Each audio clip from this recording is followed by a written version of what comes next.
सत्यम उसको ऐसे देख मुस्कुराते हुए बालकनी में आकर उस बिस्तर पर आराम से बिठा देता है। कृतिका भी अपनी आंखें नीचे किए बैठी थी। सत्यम उसके पास बैठ उसके बालों को कान के पीछे कर सर्द आवाज में, कृति तुम्हें मेरी इतनी याद आ रही थी कि तुमने मेरी शर्ट ही पहन ली। कृतिका उसकी सर्द आवाज सुनकर ही सिहर रही थी, उसकी कुछ बोलने की हिम्मत ही नहीं हो रही थी। सत्यम उसके पास आकर उसको बाहों में लेकर लेट जाता है। कृतिका भी उसके सीने से सिर लगा लेती है। सत्यम उसके कान के पास अपने होठ करके गहरी आवाज में, लेकिन मेरी शर्ट मेरे से ज्यादा तुम्हारे ऊपर अच्छी लग रही है, अब से तुम मेरी शर्ट ही पहनना। कृति तुम्हें ऐसे देख मुझे कंट्रोल नहीं हो रहा, क्या मैं तुम्हें थोड़ा सा महसूस कर लूं प्लीज। सत्यम के हर बार ऐसे इजाजत मांगने से कृतिका को बहुत खुशी होती थी और अपना शर्म से लाल चेहरा सत्यम की गर्दन में छिपाए नम आवाज से, मैंने भी आपके एहसास को बहुत मिस किया सत्यम, मुझे आपके प्यार की आपके एहसास की बहुत जरूरत है।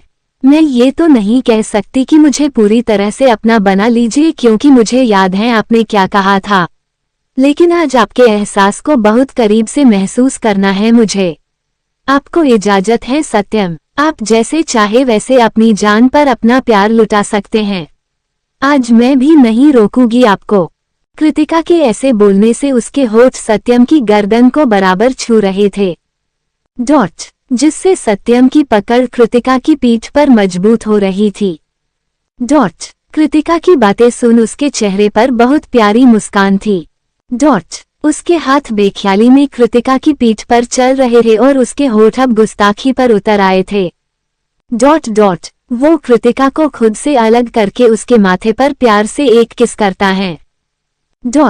फिर धीरे धीरे उसकी बंद पलकों, गालों, उसकी चिन, नोज हर जगह किस करता है। उसके होठ कृतिका के पूरे चेहरे को चूम रहे थे और उसके हाथ कृतिका के पूरे बदन को नाप रहे थे। सत्यम धीरे धीरे उसके चेहरे से उसके गले पर आ जाता है और उसके गले को चूम लेता है। उसके ऐसे चूमने से कृतिका सिहर कर उसमें सिमट रही थी, उसके हाथ उसके बालों में घूम रहे थे और सत्यम वो तो किसी प्यासे के जैसे बस अपनी कृति पर प्यार बरसा रहा था। कभी उसके माथे को चूमता, कभी उसके गालों को चूमता, कभी उसकी कॉलर बोन को, और कृतिका बस उसके बालों में उंगलियां घुमाकर उसका साथ दे रही थी।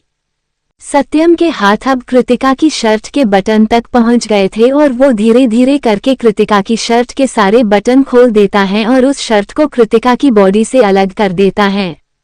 कृतिका झट से खुद को सत्यम के सीने में छुपा लेती है। उसकी हरकत पर सत्यम हंसकर उसके बालों में उंगलियां फंसा धीरे से, ये मुझे तुम्हारा समझ नहीं आता कृति, मुझसे छुपने के लिए तुम्हें कोई और जगह ढूंढनी चाहिए जहां मैं तुम्हें पकड़ ना पाऊं, और तुम हो कि मुझसे बचने के लिए मेरे ही सीने में छिप जाती हो। सत्यम की बात सुनकर कृतिका शर्मा कर उसमें सिमटने लगती है। सत्यम उस पर अपनी पकड़ मजबूत कर देता है, उसके बिखरे बालों को उसकी पीठ से हटाकर आगे कर देता है। जैसे जैसे सत्यम उसके बालों को हटा रहा था, उसकी उंगलियां कृतिका की पीठ को छू रही थी और कृतिका की पकड़ सत्यम की पीठ पर कस रही थी। ऐसा नहीं था कि सत्यम उसके इतने करीब आया ना हो, पहले भी वो एक बार इतने करीब आ चुके थे, लेकिन सत्यम का छूना उसे हमेशा सहने पर मजबूर कर देता था। आज भी वही हो रहा था, जितना सत्यम उस पर प्यार बरसा रहा था उतना ही कृतिका उसमें सिहर रही थी। सत्यम उसके कंधे पर लगातार चूम रहा था। बेख्याली में उसने कृतिका को कई जगह काट भी लिया था। लेकिन दर्द होने के लिए कृतिका का होश में होना भी जरूरी था। कृतिका तो सत्यम के छूने से ही मदहोश हो गई थी। सत्यम जब जी भर के कृतिका पर अपना प्यार बरसा देता है तो आखिरी बार उसके होठों को डीप किस कर माथे को चूम उसको अपने सीने से लगा अपने ऊपर ही लिटा लेता है। कृतिका सत्यम को कसकर पकड़े उसके सीने पर सिर रख आंखें बंद कर लंबी लंबी सांसें ले रही थी। सत्यम उस पर अपनी बाहें कस लेता है और उसके बालों को चूम प्यार से। अब तो बेचैनी खत्म हो गई होगी ना कृति? फिर शरारत से, इतना प्यार काफी है, ये और करूं? मैं रेडी हूं, तुम बस हाँ बोलो। सत्यम बोलते ही कृतिका उसके सीने पर मुक्का मार आंखें बंद करके, कोई जरूरत नहीं है, बेशर्म मत बनिए ज्यादा, और अब नींद आ रही है, मुझे सोने दीजिए। उसकी बात सुनकर सत्यम मुंह बनाकर, ये तो गलत बात है कृति, तुम्हारा प्यार तुम्हें मिल गया तो तुम प्यार देने वाले पति को ही इग्नोर कर रही हो। कृतिका उसकी बात पर हल्के से हंसकर, कुछ भी बोल रहे हैं आप, सो जाइए, सुबह ऑफिस भी जाना है आपको, फिर दादी को भी सरप्राइज देना है, वो भी आपको मिस कर रही थी, कहकर उसके सीने को चूम लेती हैं। सत्यम भी उस पर अपनी पकड़ कस लेता है और अपनी आंखें बंद कर लेता है। आज दोनों के चेहरे पर सुकून भरी मुस्कान थी। आखिर इतने दिन की जुदाई के बाद आज दोनों को कुछ प्यार भरे लम्हे मिले थे। दोनों एक दूसरे की बाहों में सुकून से सो जाते हैं। सुबह सूरज की रोशनी से कृतिका की आंखें खुलती हैं। वो अपनी आंखें खोल इधर उधर देखती हैं तो नजरें सत्यम पर पड़ती हैं। सत्यम को देख उसके चेहरे पर प्यारी सी मुस्कान आ जाती है। सत्यम के बाल उसके माथे पर आ रहे थे और वो कृतिका को कमर से पकड़े बच्चों जैसे सो रहा था। कृतिका प्यार से उसके बालों को हटा उसके चेहरे को निहार रही थी, फिर धीरे से उसके माथे को अपने होठों से चूम लेती है।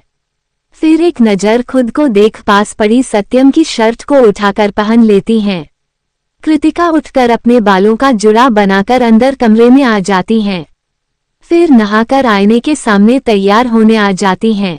जैसे ही कृतिका आईने के सामने आती है उसकी नज़र अपने गले पर पड़े निशान पर जाती है। उसको देख कृतिका को कल रात की याद आती है तो उसके गाल लाल हो जाते हैं। उधर सत्यम की आंख खुलती तो अपने पास कृतिका को न पाकर वो कमरे में आता है तो कृतिका अपने गर्दन पर हाथ रखे खोई हुई खड़ी थी। उसको ऐसे खोया देख सत्यम मुस्कुराकर उसके पास जाकर उसको पीछे से हग करके उसके कंधे पर सिर रख लेता है। क्या हुआ कृति, मैं तो यहाँ हूँ, तुम किसकी याद में खोई हो? सत्यम के छूने से कृतिका अपने ख्यालों से बाहर आती है और सत्यम को घूर कर देखती हैं। सत्यम उसके ऐसे घूरने से अपनी एक आईब्रो उठाकर, मैंने क्या किया जान जो तुम सुबह सुबह मुझे अपनी इन बड़ी बड़ी आंखों से घूर कर डरा रही हो? कृतिका उसको घूरते हुए अपनी गर्दन की तरफ इशारा करके, ये देखिए, ये आपने नहीं तो क्या मैंने किया है? अब अगर किसी ने देख लिया तो मैं क्या बोलूंगी सबसे, और अगर दादी ने ही पूछ लिया तो कहकर रोने जैसी शक्ल बना लेती है। सत्यम उसके गले पर पड़े निशान को देख मुस्कुराते लगता है और उसके निशान को चूम लेता है। फिर कृतिका को देख, इसमें इतना परेशान होने वाली क्या बात है जान, तुम अपने बालों को आगे कर लेना और अगर कोई कुछ पूछे तो बता देना कि तुम्हारे पति के प्यार की निशानी है, ये कहकर अपनी आई विंक कर देता है। कृतिका उसको धक्का देकर घूरते हुए, आप हो चुके हैं पूरे बेशर्म, मैं नहीं हूँ, कहकर कमरे से बाहर आ जाती हैं। सत्यम पीछे से चिल्लाते हुए, अरे जान सुनो तो, अगर दादी पूछे तो बोल देना कि उनकी विश पूरी करने के लिए हमारी कोशिश जारी है। कृतिका गुस्से से, बेशर्मी कम दिखाए सत्यम और फटाफट नीचे आइए। फिर खुद बड़बड़ाते हुए, पूरे बेशर्म हो चुके हैं, कौन कहेगा कि वही सत्यम है जो सीधे मुंह किसी से बात नहीं करते थे, अब तो जब देखो मेरी जान अटकाए रहते हैं, हो कहकर नीचे चली जाती हैं। उधर सत्यम मुस्कुराते हुए अपने बालों में हाथ फेर नहाने चला जाता है। सत्यम फटाफट नीचे आता है और जल्दी से जाकर दादी के गले लग जाता है। दादी उसको देख खुशी से, तू कब आया सत्यम? रात में ही आया दादी, काम थोड़ा जल्दी हो गया तो टाइम से थोड़ा पहले आ गया। सत्यम उसने गले लगे ही कहता है, अच्छा वही मैं सोचूं कि आज कृतिका के चेहरे पर चमक कैसे है, वरना इतने दिन से तो उदास ही थी मेरी बच्ची। बहुत अच्छा किया तूने बेटा जो जल्दी आ गया, वरना कल तो उसको उदास देखकर मुझे भी बुरा लग रहा था। दादी के कहते ही सत्यम कृतिका को देखता है जो मुस्कुराते हुए नाश्ता बना रही थी। कृतिका को मुस्कुराते देख सत्यम के चेहरे पर मुस्कान आ जाती है। कृतिका के बुलाने पर सब फटाफट से नाश्ता करते हैं और सत्यम ऑफिस आ जाता है। उसने कृतिका को भी बोला था लेकिन उसने ये कहकर मना कर दिया कि अब आप आ गए हैं तो मैं अब दादी के साथ ही रहूंगी। तो सत्यम मुस्कुराते हुए उसके माथे को चूम चला जाता है।